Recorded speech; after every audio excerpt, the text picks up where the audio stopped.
This week's Go Show from Learning from the Writings, the Hope-Filled Teachings of Nichiren Daishonin, lectures by Daisaku Ikeda. We're going to be reading Reply to Sairen-bo. And the Go Show itself, which we'll read in its entirety, is on page 309 of Volume 1. It's Go Show number 33. It was written just as the Daishonin was getting ready to go to Sado Island. He had just gotten through the Tatsunokuchi persecution. All right. Before I go into the Go Show, though, I wanted to make comment about last week's conversation. And when we began that, I think you can see on the video that I was giggling a little bit, and I was kind of happy because I had just found out something very strange had happened, in that we had had someone visit our YouTube channel, or where we put our YouTube videos, and kind of attack us a little bit. And the person that attacked us is an old friend of mine. His name is Mark. I won't give Mark the benefit of mentioning his last name to help him do his self-promotion, but he is the biggest internet troll in Nichiren Buddhism. Now, if you go into the, where people talk about Nichiren Buddhism on the internet, Mark is famous for being disruptive, disrespectful, arrogant, and in many ways the antithesis of what most of us would think of as Nichiren Buddhists. Now, he has his own perspective of Nichiren Buddhism. It's completely different from ours, so it's understandable that what he would post and what he would be thinking is correct would differ from what we say, but at the same time, he's very disrespectful of other people. In fact, I've never seen him not be disrespectful of virtually everyone around him. The other thing that Mark doesn't realize is that we are old friends, and I've known you for 14 or 15 years, bro. And so in that amount of time, I've never seen him succeed at anything. Now, I'm not being critical from the perspective of just trying to put him down. I'm saying I have very carefully watched this individual, waiting for him to show the proof of actual fact. And he's been very, very hard to come by that proof of actual fact. I have investigated him enough to know enough to embarrass him thoroughly right now, but I won't go there. And the reason I won't go there is that the teachings of Buddhism say don't go there. For that kind of reason. That's animality. If I want to just show Mark how much more I know than him, that's bullshit, then I'm bullshit. Okay? So the biggest thing that I need you to understand is what is the function of the never disparaging chapter in the Lotus Sutra for all of us as practitioners of this Buddhism that we practice now in the latter day of the law, the Buddhism of the Soei.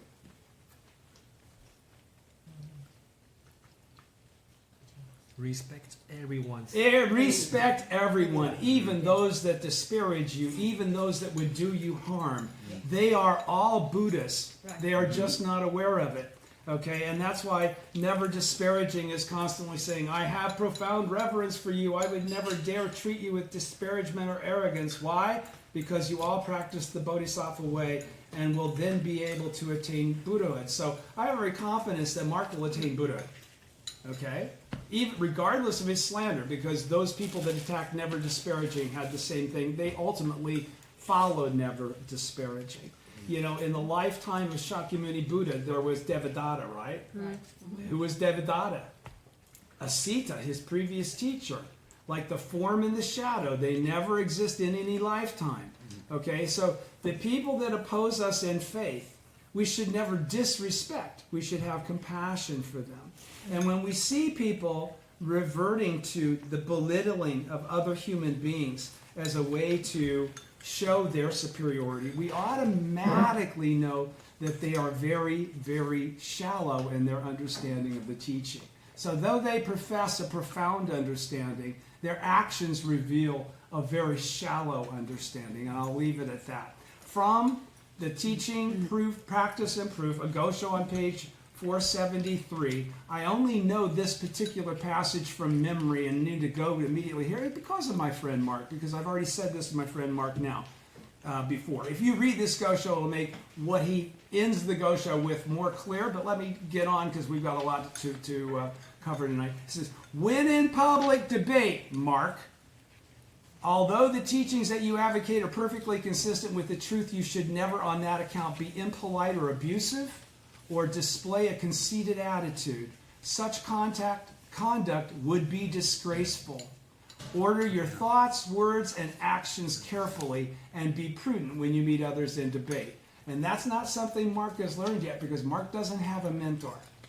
Okay? Mark has burned out all of his mentors.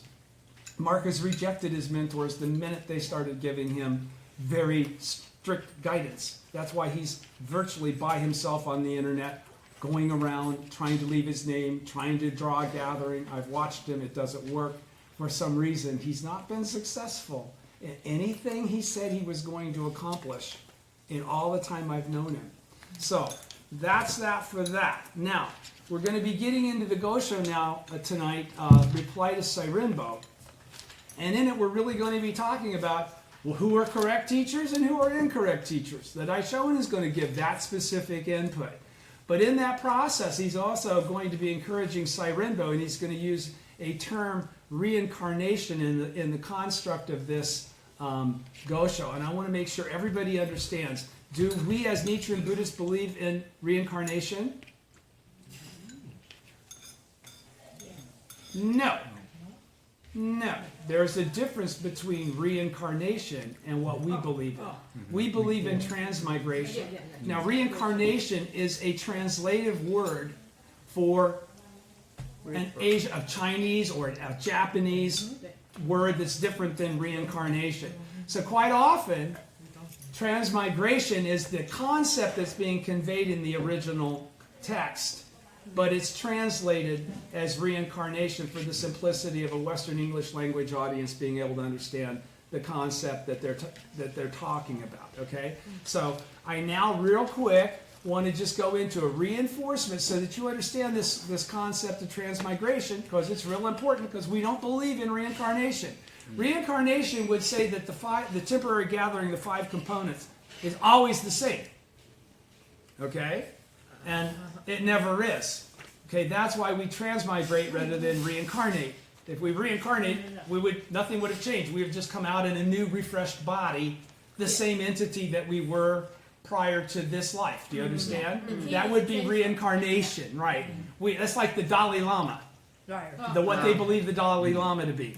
We don't believe in that. Okay, we have actually 3 ways that we transmigrate, right? What are they?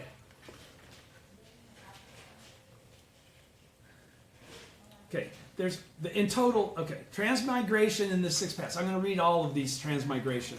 This is from page 750 of the Buddhist Dictionary. Transmigration in the 6 paths. This is going to give an overview of everything.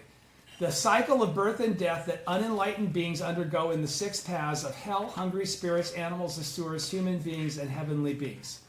Transmigration in the 6 paths suggests continual rebirth in the realm of delusion and suffering, where one remains at the mercy of earthly desires. Transmigration is a translation of the Sanskrit word samsara, which also means wandering. Okay, so that would be a definition for the fact that it takes lifetimes and lifetimes and lifetimes to attain Buddha, right? Okay, then we go with transmigration with change in advance. Transmigration that voice hearers cause awakened ones and bodhisattvas on the way to emancipate. Pardon me. Let me skip that and go to transmigration with differences and limitations. This is what occurs within that transmigration in the 6 paths. That's never hearing the truth.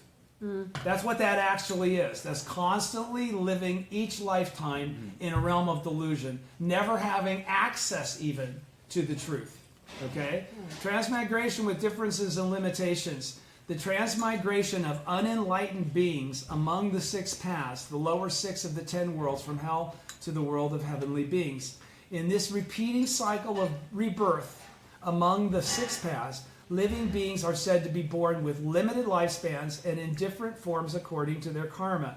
This kind of transmigration is contrasted with transmigration with change in advance, which refers to the transmigration of voice hearers, cause awakened ones, and bodhisattvas, which I'm now going to get into. So those people that have attained, that are still Buddhas in theory, okay, they're the ones that transmigrate with differences and limitations. Do you understand? Once you've awakened your Buddha nature by hearing the name and the words of the truth, the second of the 6 stages, you no longer transmigrate with differences and limitations. Okay? You start to transmigrate with change and advance, which means even if you don't get to it in this lifetime, you will in a future lifetime re-encounter the law. You'll always re-encounter the law. You'll keep getting that opportunity to go all the way to stage 6 until you attain stage 6. Okay, do you understand? So transmigration with change and advance is the transmigration that voice hearers, cause, awakened ones, and bodhisattvas, realms 7, 8, and 9, right, of the 10 worlds, undergo on the way to emancipation or Buddhahood. It is contrasted with transmigration with differences and limitations. Transmigration with change and advance means that one becomes free from transmigration with differences and limitations. Okay, you become free from that 6-fold path,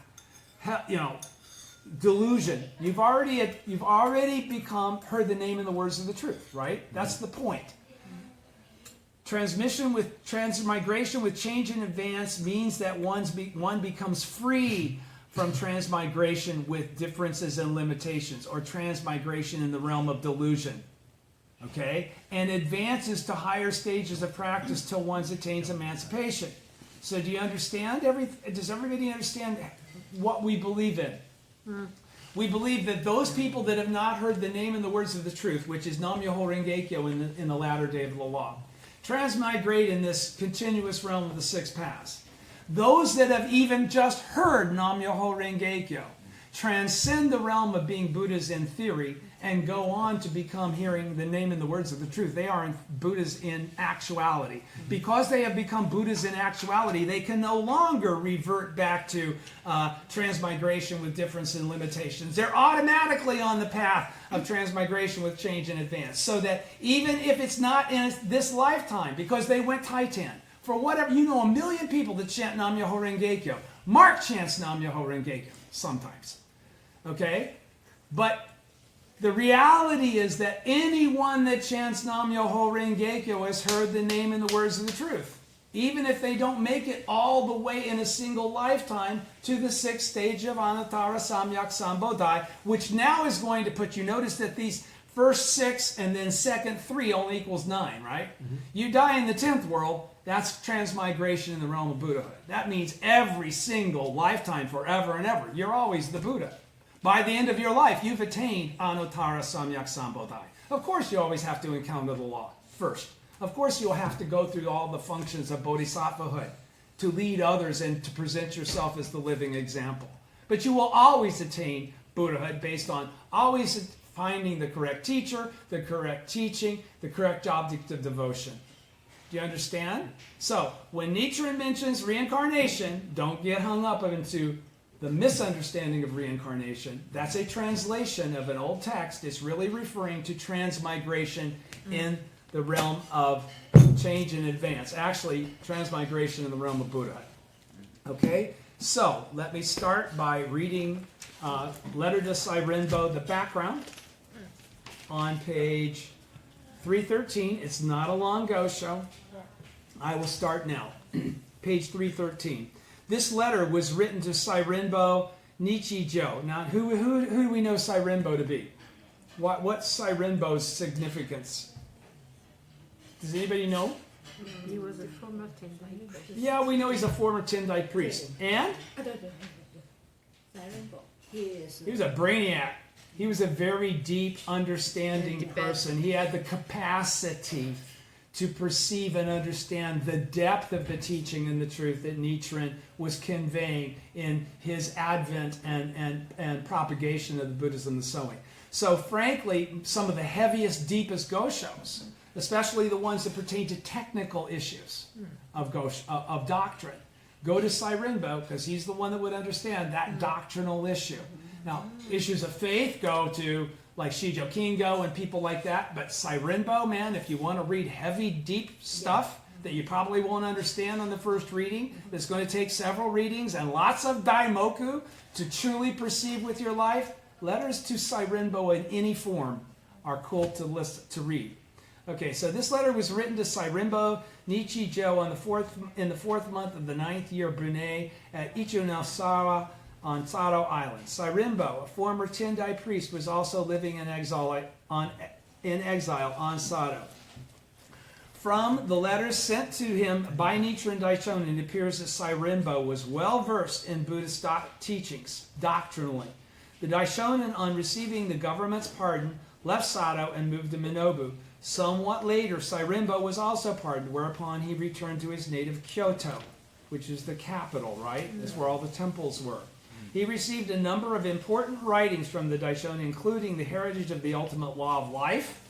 Like, that's a very important gosho. The True Aspect of All Phenomena. Yeah, that's an important gosho. And he also, The Entity of the Mystic Law. Okay? In this letter, the Daishonin expresses his heartfelt gratitude for the various articles from Kyoto that Sairen-bo had sent him as offerings. For an exile such as Sairen-bo, these articles must have been exceedingly precious and expensive. The Daishonin, and difficult to come by. The Daishonin also refers to a letter that Sairen-bo had sent him. In his letter, Sairen-bo explained that he had pledged near the beginning of the second month to follow the Daishonin, and he expressed his desire to be considered one of the Daishonin's disciples. With regard to Sairen-bo's recent pledge to become his disciple, the Daishonin quotes from the Lotus Sutra and his commentaries to illustrate the profound relationship between teacher and disciple. He then states that one should discard evil teachers, Mark, and follow good ones.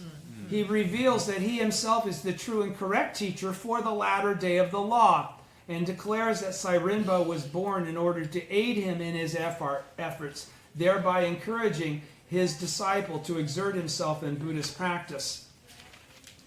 The Daishonin reveals the great benefits to be gained by observing the precepts of the perfect teaching. In other words, faith in the mystic law. And he tells Sairen-bo that although they may both be exiles in the future, they are sure to attain Buddhahood, and that therefore he feels great satisfaction and joy.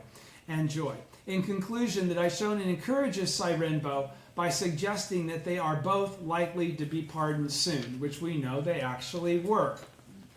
Okay, so going back to page 309, and I just wanted to say that again, that the difference, if you look at this last paragraph on page 313, he then states one should discard evil teachers and follow good ones. He reveals that he himself is the true and correct teacher for the latter day of the law.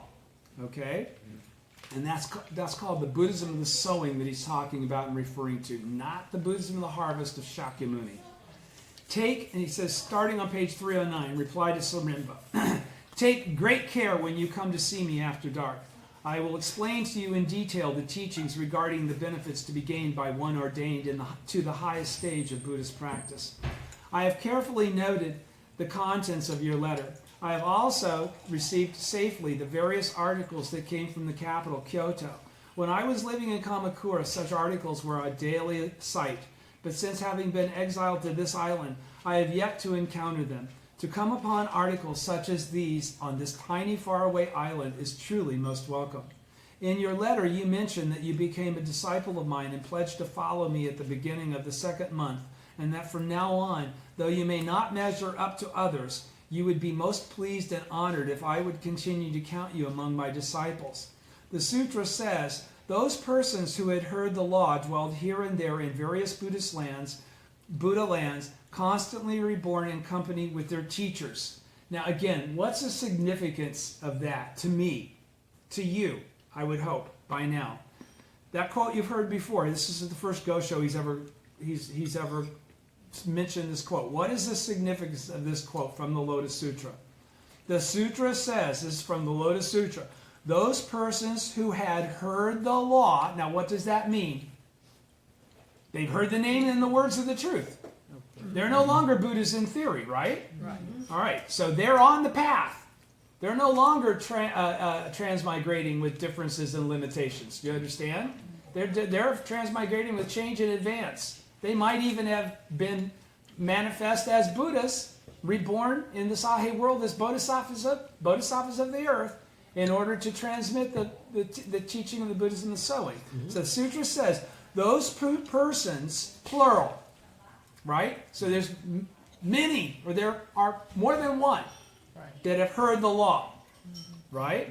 Dwelled here and there in various Buddha lands. So what would that mean? In various places, right? Because what are the Buddha lands as we've discovered in the Buddhism of the Sowing in the 5th half millennium? In the latter day of the law, how do we view Buddha lands? The Sahe world itself. We don't view them as 10th world segregated places where Buddha's 100% of the population of that world is a Buddha, right? The Sahe world is where the Buddhas come to dwell in order to convert and teach others, right?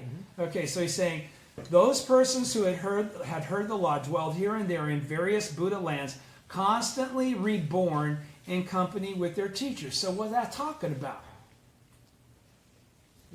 Dependent origination, in other words, a karmic influence that is the reason that was the source of their advent, but it was the mutual source of advent for those that are around them that they're related to on that level, okay, which all things are related to. There's no separability within dependent origination.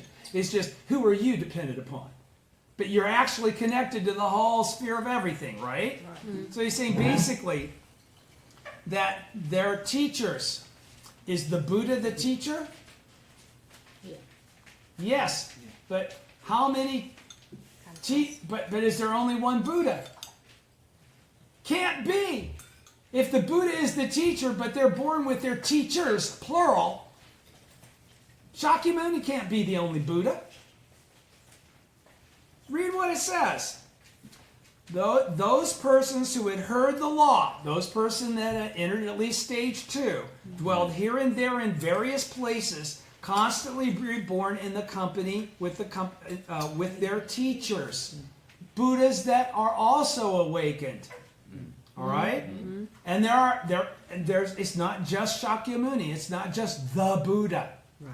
When you go to Google, when you put in almost any kind of context of talking about Buddhists or Buddhahood, you will almost get a red line under it every time, because it really doesn't exist in actuality in the Buddhism of the Harvest.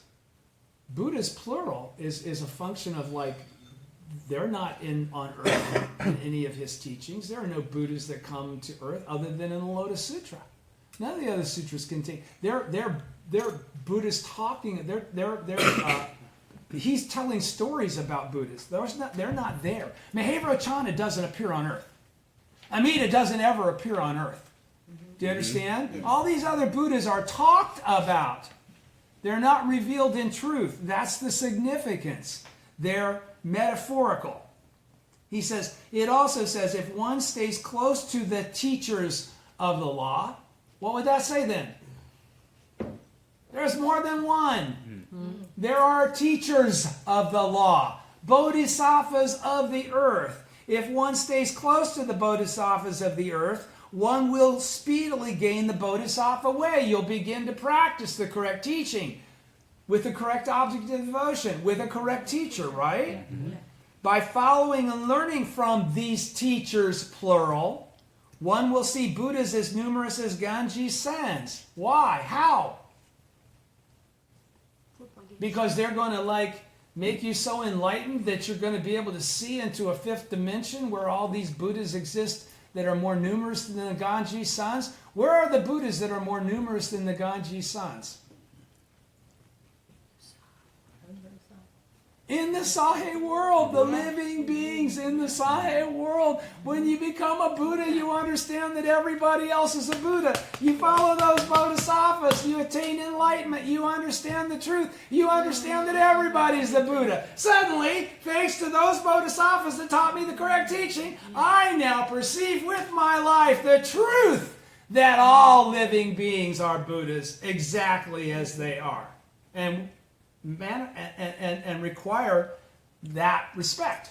That's why I can never disparage you. Do you understand? That's what he's saying. At some point in time, you will attain Buddhahood, even though you're a slanderer right now. Doesn't matter. Do you understand? All right, so we're together. Good.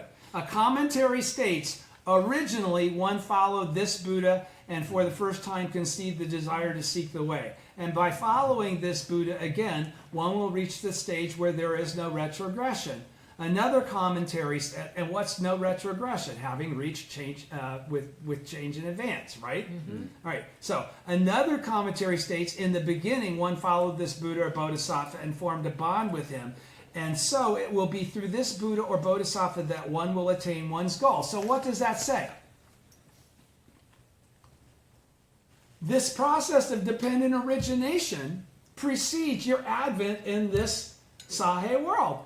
Those Buddhas and teachers, okay, because all your teachers are Buddhists, even if they're appearing as Bodhisattvas, right? Because if they're teaching you the correct teaching, they're Bodhisattvas of the earth, and there's no separate. Bodhisattvas of the earth are Buddhists, right? You get it? So he's saying, and so it will be through this Buddha or Bodhisattva, in other words, through the dependent origination of relationships that have preceded this lifetime, you will meet those people that will connect you to the correct teacher, the correct teaching, the correct object of devotion.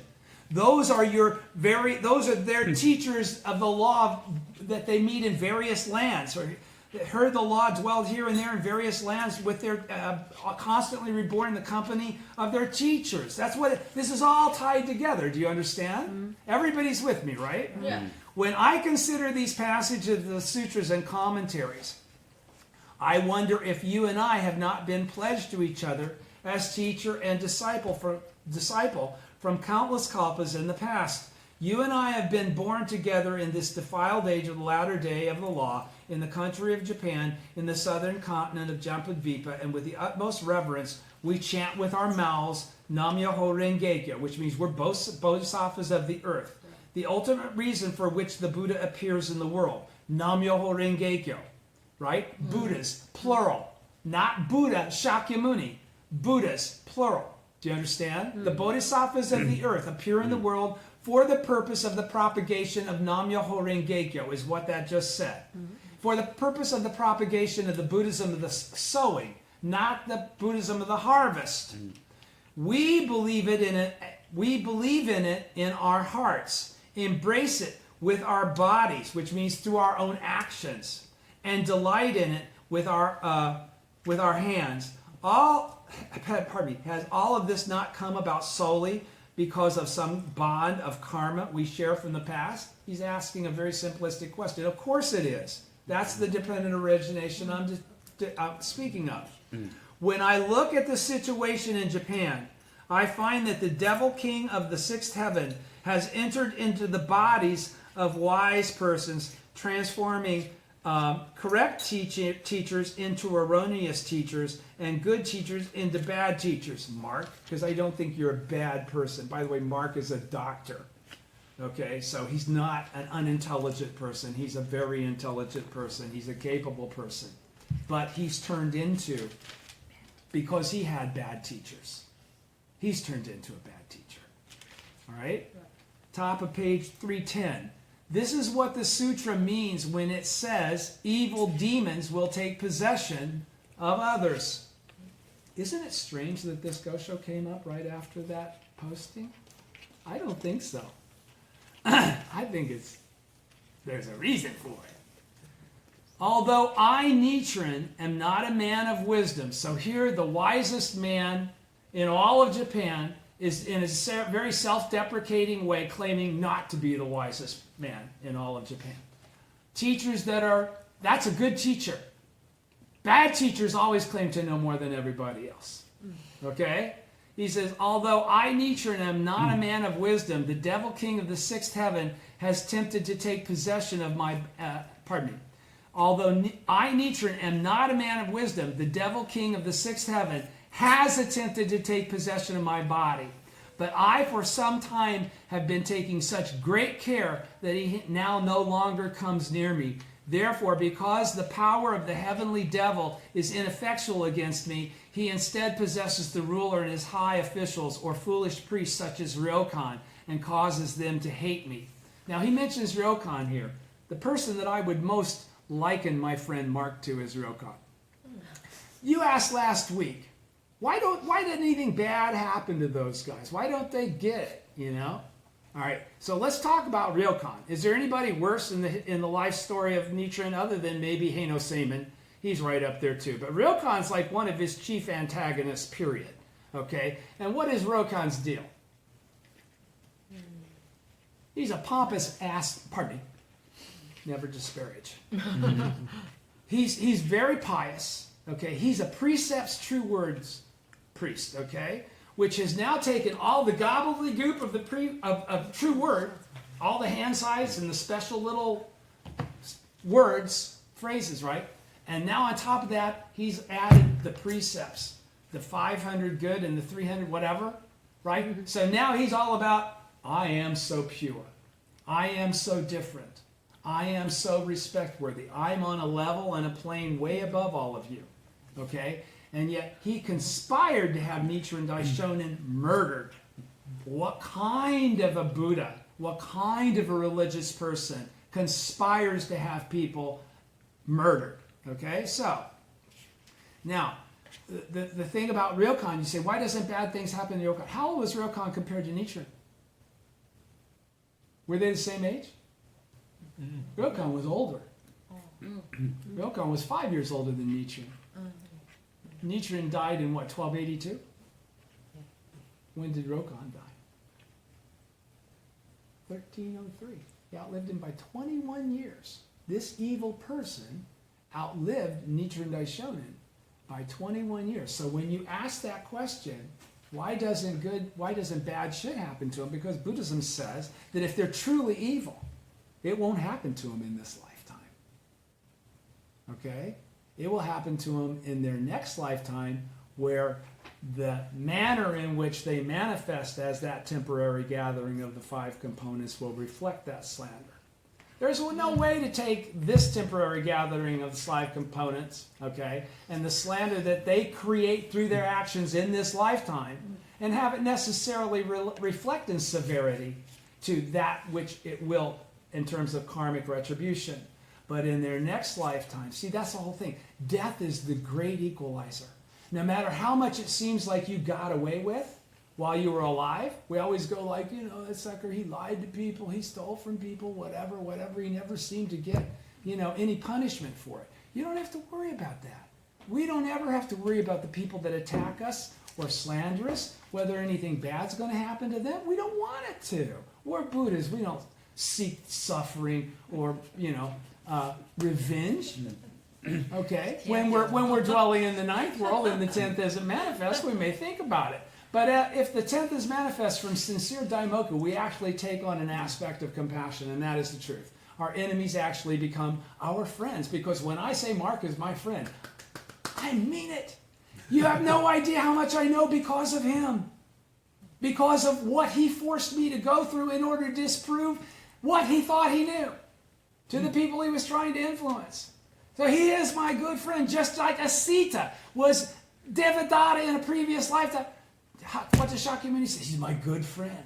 We're like form and shadow. We're inseparable. Without his foil, the truth of what I have to say cannot be fully elucidated. Do you understand? Do you understand? Without evil, good can't really be qualified as good. It's just flatlined. Do you understand? All right, so he says, when Nichiren says, but I have for some time been taking such great care that he now no longer comes near me. Therefore, because the power of the heavenly devil is ineffectual against me, he instead possesses the ruler and his high officials or foolish priests such as Ryokan and causes them to hate me. So then what is the Daishonin really talking about? He's saying that because the devil of the 6th heaven can no longer make him doubt his Buddhahood, he then starts to infect other people to create persecution for the votary that realizes they are the Buddha. In other words, when you get to the point where the devil of the 6th heaven can't put anything in your life that makes you perceive yourself to not be the Buddha, when you see everything that you encounter as a difficulty as being the source of the validation of your Buddhahood, rather than something that might make you question whether you're on the correct path. Once you get to that point, you've defeated the devil of the 6th heaven, frankly speaking.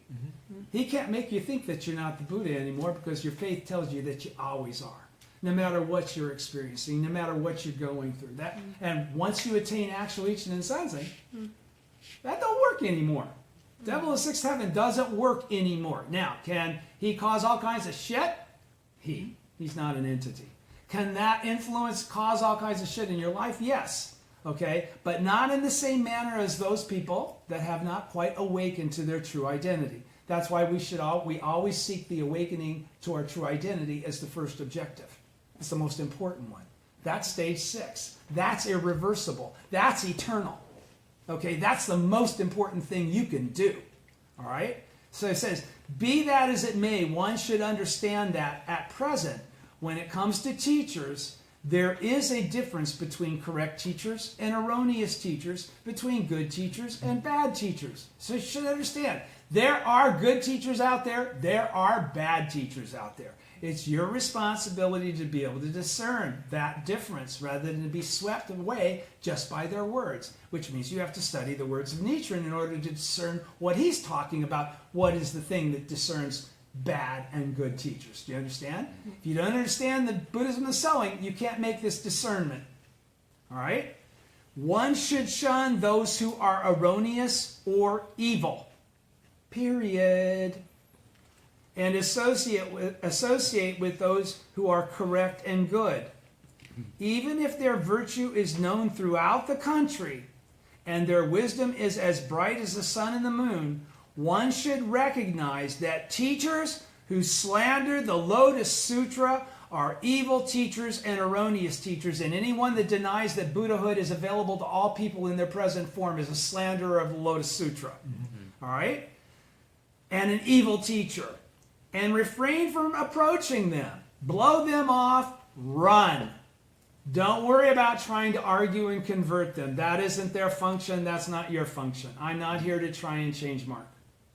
I'm here to point out that Mark is mistaken so that he can't have the influence he might otherwise if no one else was standing up and speaking out against what Mark says. That's why I speak about Mark tonight. A sutra warns us on this point. If there are slanderers of the law, one should not dwell with them.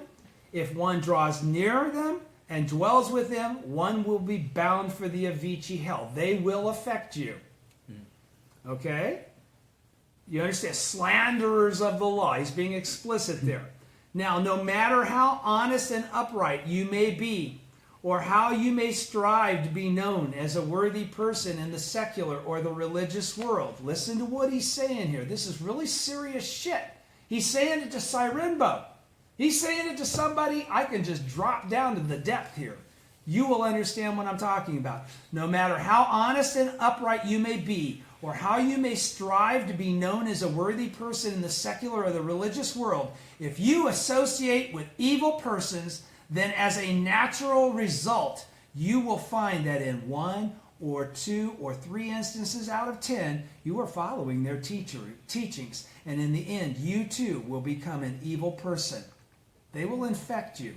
Thus, the commentary says, though one may not be evil to begin with, if one associates with and is friendly with evil persons, one is bound in time to become an evil person oneself, and one's reputation will spread throughout the world. Do you understand that? This is Nichiren talking to Sairen-bo, conveying this to you personally. In the end, what we mean by erroneous and evil teachers, this is Nichiren still talking, clarifying this himself, are those priests in the world today who slander the Lotus Sutra. And like I said, anyone that denies the Buddhahood of all living beings is slandering the teaching of the Lotus Sutra. The Nirvana Sutra says, Bodhisattvas, have no fear of mad elephants. What you should fear are evil friends.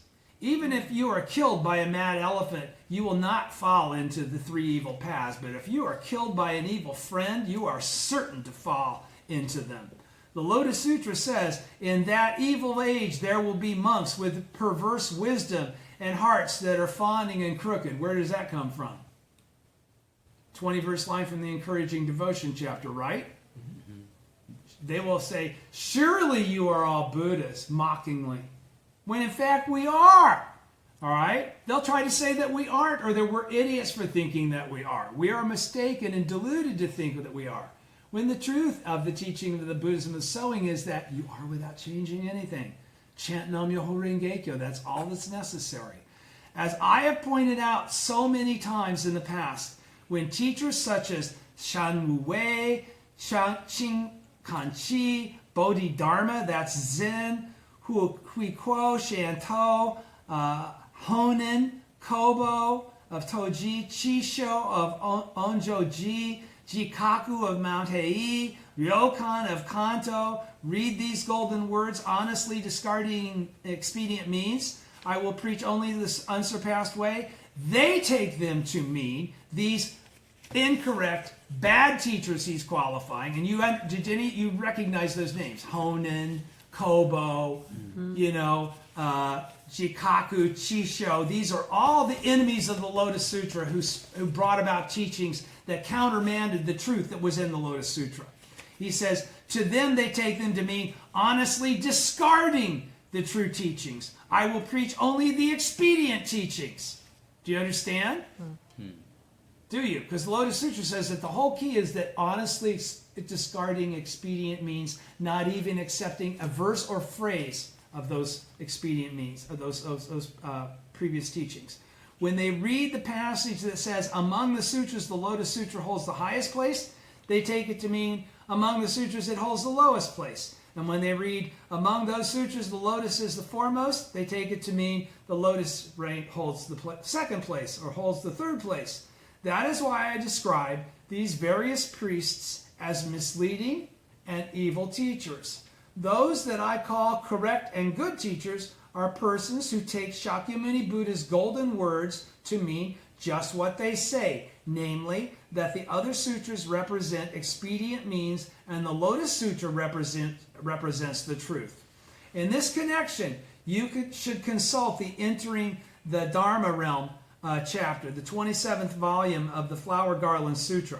The Lotus Sutra states a good friend is the great cause and condition by which one is guided and led, and which enables one to see the Buddha and to conceive the desire for supreme perfect enlightenment. So what did that just say? The Lotus Sutra states a good friend, a Zenshishiki, right, is the great cause and condition. So what's he saying right there? How do you attain Buddhahood?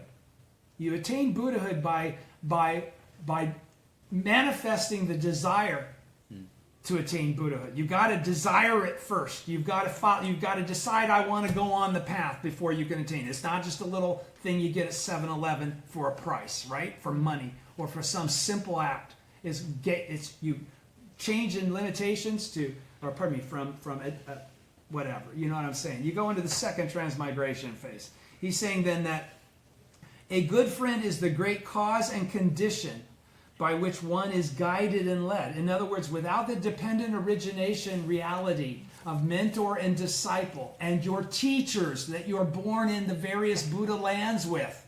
Do you understand? You will always have teachers. I'm not going to be your only teacher. You will be teachers. Understand that. Okay? And which enables one to see the Buddha. And why are you able to see the Buddha? Because you enter the path toward Buddhahood. Right? And to conceive the desire for supreme perfect enlightenment. That's it. Do you understand? All right. As the Buddha tells us, we should regard as correct teachers and good teachers those who honestly discard the doctrines of the four flavors and the three teachings, the Hinayana and Provisional Mahayana Sutras, that were expounded as expedient means, as well as the Nimbutsu, True Words, Zen, and Precept schools, and the sutras upon which they rely, and expound Myoho Renge-kyo, or Nam-myoho Renge-kyo, the one great reason for which the Buddhas appear in the world. That is also from the Lotus Sutra, right?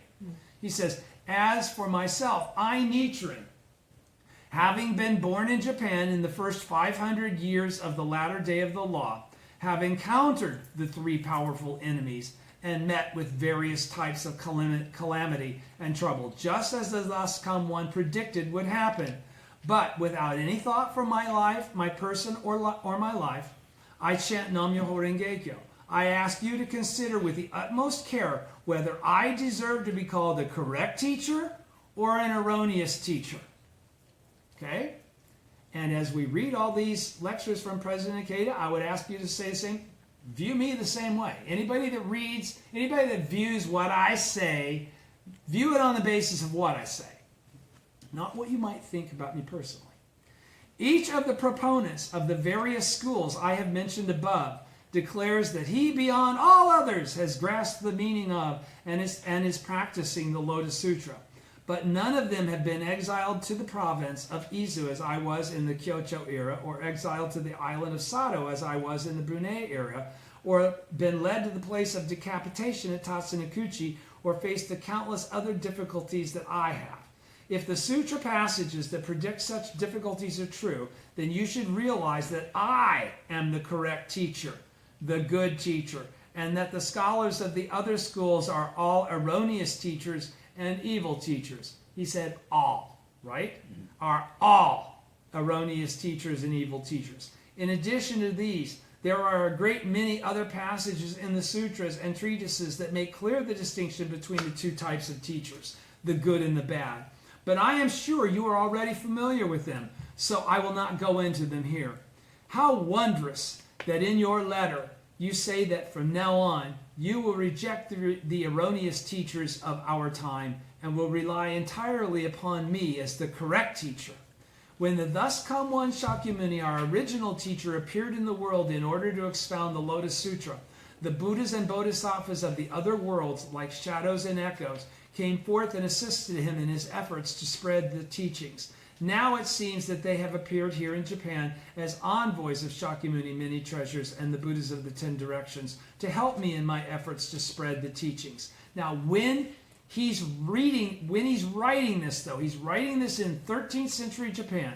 He's writing it as he's expounding the Buddhism of the sowing. The Buddhism of the sowing in its entirety does not exist yet. There are goshos that will follow this one. There are goshos to different individuals that will create further clarity to his point. So when he goes, when the thus come one Shakyamuni, our original teacher, that's because he's referring to the Buddhism of the harvest being the basis or foundation for his teaching of the Buddhism of the sowing, because it's based on the Lotus Sutra, which is the ultimate teaching of the Buddhism of the harvest. Do you understand? But the original teacher is the Nam-myoho Renge-kyo, thus come one, as he qualifies in the orally transmitted teachings. Okay? And the OTT outranks any single gosho, frankly speaking. So do understand when he mentions the thus come one Shakyamuni, our original teacher, as though he's some secondary entity or secondary teacher. It's code. All right? So he says, when the thus come one Shakyamuni, our original teacher, appeared in the world, that's the original teacher of Buddhism, the original teacher, Nam-myoho Renge-kyo, thus come one, which we believe made his advent as Nichiren, all right, for the purpose of articulating the Buddhism of the sowing. Our original appeared in the world in order to expound the Lotus Sutra. The Buddhas, plural, and Bodhisattvas, plural, of the other worlds, like shadows and echoes, came forth and assisted him in his efforts to spread the teachings. Now it seems that they have appeared here in Japan as envoys of Shakyamuni, many treasures, and the Buddhas of the 10 directions to help me in my efforts to spread the teachings. But in reality, I'm the original teacher. That's why they're here helping me spread my teachings. You, Sairen-bo, you, my disciples. The sutra says, I will send persons conjured up by magic to other lands to gather together assemblies to listen to the law. And I will also send monks, nuns, laymen, and laywomen conjured up by magic to listen to the preaching of the law. Now, is this by magic? No, it's dependent origination. Understand, these are expedients for people to understand at the time that they were stated. But the doctrine of Buddhism makes them creates the clarity. It's not mysticism. There's no mysticism in Buddhism. It's as scientific ABC black and white as you can get. These persons conjured up by magic will listen to the law, believe and accept it, and abide by it without violation. The monks, now that was from the Lotus Sutra. That was Nichiren quoting the Lotus Sutra in this Gosho. The monks who are spoken of in this passage, Nichiren says, refer to you. Now, are you conjured by magic, goddammit? No!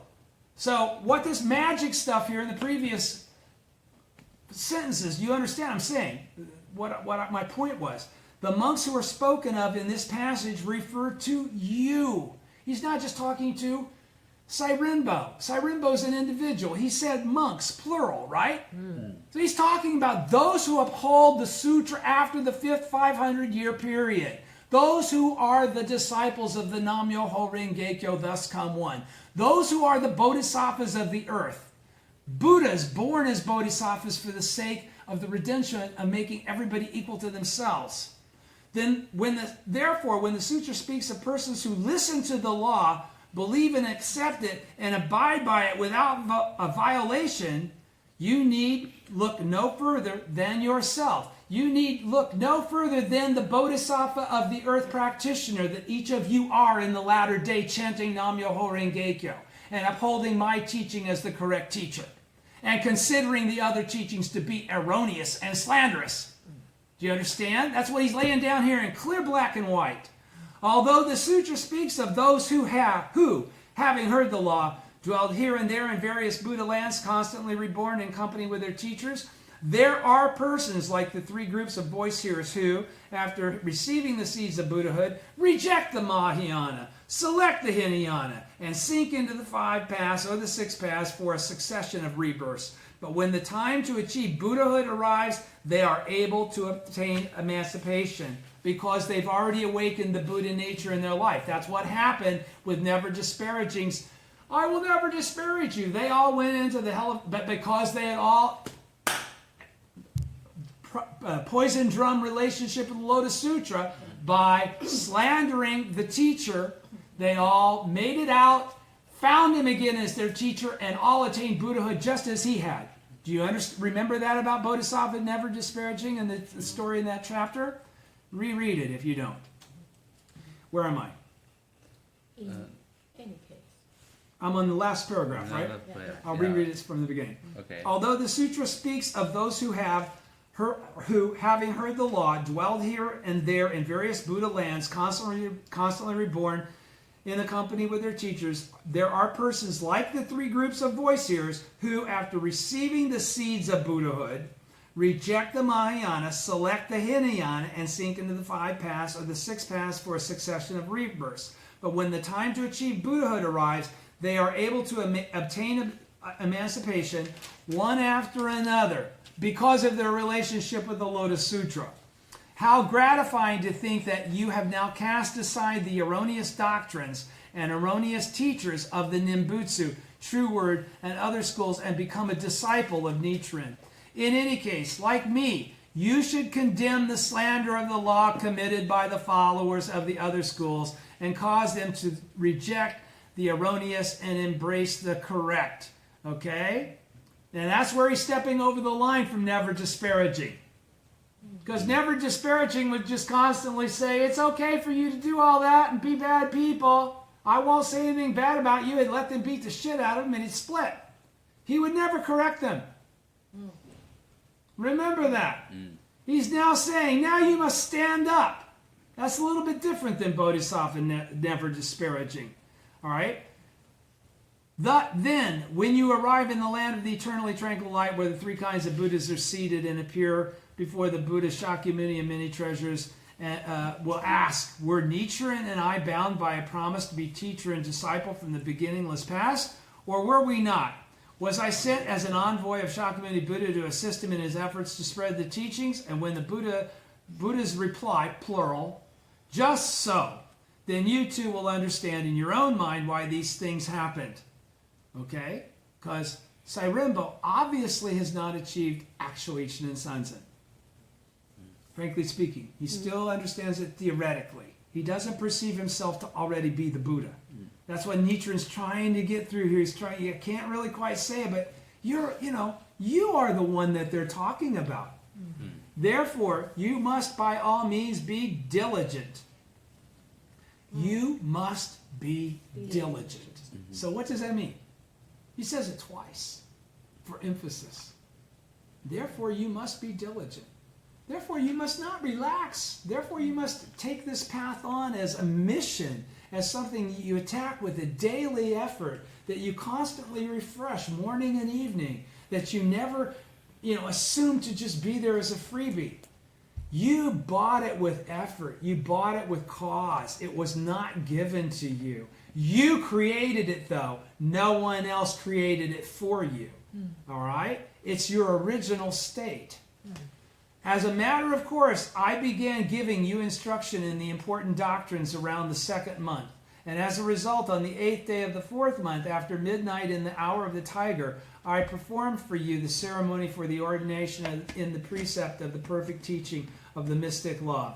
How could a person who has undergone this ordination fail to become a Buddha of perfect enlightenment in his present existence? And if in this life you have attained the level of perfect enlightenment, then in your next life, how could you have any reason to regress to the stage of near perfect enlightenment or other lower stages of practice? In view of our promise from the beginningless past and the principle that one will be constantly reborn with one's teacher, if I, Nichiren, attain Buddhahood in my present lifetime, then how could it be possible for you to become separated from me and to fall into the evil past? So Nichiren is saying, hook it up, baby, and it's permanent. Don't worry about it. You don't have to stress about, will I be able to do this again? No, you're there. That's the work that you had to do. That's the work you've done. The prophecies of the thus come one. Does everybody understand what I'm saying? Yep. Your relationship with Nichiren is the relationship you should care above all others. That's what he just said. Because he says if Nichiren attains in Buddhahood in his present form, how can you not if you're his disciple? So he doesn't say become anybody else's disciple. He says become my disciple, Nichiren's disciple. That's how you assure yourself of attaining enlightenment in your present form. How do you do that when Nichiren died in the 13th century? To the Gohonzon. To the Gohonzon. This is the key. Anybody can chant Nam-myoho Renge-kyo. Not everybody can chant Nam-myoho Renge-kyo to the Gohonzon. Not everybody can chant to the Gohonzon. That's the correct Gohonzon to be chanting to right now. Many Gohonzons have been tainted with the slander of slander. I just like the guy that I was just talking about, Prince Gohonzons. He just over the internet. Hey, you want to Gohonzon? Just print one out. Disrespect. Totally. He has no control over how they're handled, how they're produced, nothing. Again, this is arrogance, in my opinion. But again, do you understand what I'm saying? He's saying, place no one above your relationship with Nichiren. He didn't say, hey, Shakyamuni. No, he says, Nichiren. Right there, clear as day. The prophecies of the thus come one recorded in the scripture, when viewed in the light of the Buddha's true intentions. What are the true intentions? To make way for the Buddhism of the sowing. That's the true intent of the Buddhism of the harvest. Okay?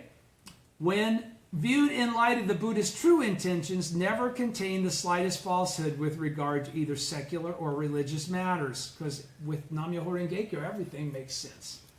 Now, in the Lotus Sutra, it is stated, after I have passed into extinction, one should accept and uphold this sutra.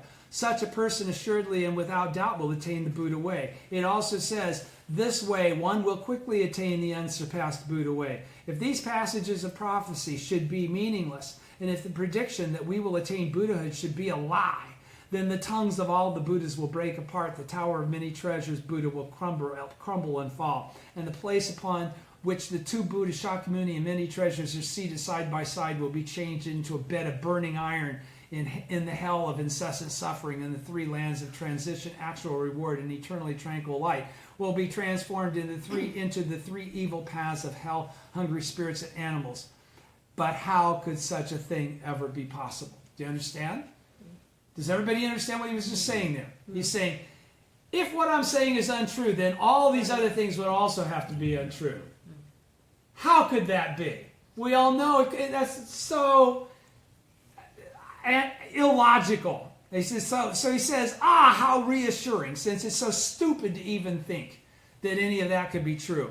How reassuring, how reassuring. If we continue to think in this way, in other words, if we have mugiwashing, we have doubt-free faith. That's what he's talking about. If we think in this way, as I've instructed you to perceive the teaching, How reassuring, how reassuring. If we continue to think in this way, then though we may be exiles, we have cause to be joyful in both body and mind, because we perceive our original state and our true identity as bodhisattvas of the earth, and we're here to do nothing more than to serve the law.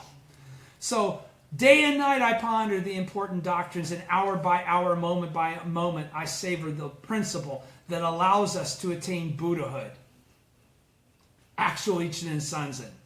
And because I pass the time in this fashion, Devil 6-7 can't touch me. The months and years go by, it does not seem long at all, and the hours that have elapsed do not seem like many. It is similar to the case described in the sutra when the two Buddhas, Shakyamuni and many treasures, seated side by side in the treasure tower, nodded in approval over the wonderful principles of the Lotus Sutra. And although 50 small kalpas had elapsed while they were enumerating these wonderful principles, because of the supernatural powers of the Buddha, it seemed to the great crowd assembled there like no more than half a day. Among all the persons since the beginning of our present kalpa who have incurred the wrath of their parents or their rulers and have been exiled to distant lands, there can be none who overflow with joy as we do. Therefore, wherever we dwell and practice the single vehicle, that place will be the capital of eternally tranquil light. So he's saying it won't be a Buddha land somewhere, wherever it's wherever we are fulfilling our missions and functions as Buddhists for the purpose of propagation of the law. And without having to take a step, we'd have to go to the eternally tranquil light to be there. Without taking a step, those who are our disciples and lay supporters can view Eagle Peak in India day and night. Will go to and from the land of eternally tranquil light that has existed from all time. Do you understand? Go to and from it. They'll be in the 9 worlds. They'll pull out the 10th. The 10th is always there. They could go to the 10th anytime they want to. It's up to what they do as to whether or not they enter the 10th world. Okay? Not who they are. Not how smart they are. Not who their parents were, not what color they are, not what gender they are, not nothing but what they do. All right? What a truly inexpressible joy it is.